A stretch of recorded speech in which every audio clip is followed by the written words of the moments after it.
Welcome. Today we focus on a foundational truth of our faith. Jesus is the divine healer. Throughout history and today, countless lives bear witness to the profound power of Jesus to heal the sick, the broken, and the afflicted. Jesus possesses the ultimate authority and compassion to bring restoration where there is sickness and disease. He offers hope, not just for salvation, but for complete restoration of body, mind, and spirit. His healing power is available to everyone, overcoming every ailment and limitation.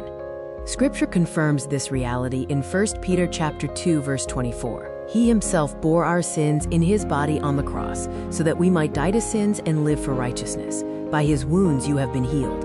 We see countless testimonies, then and now, of lives miraculously transformed through faith in Jesus Christ.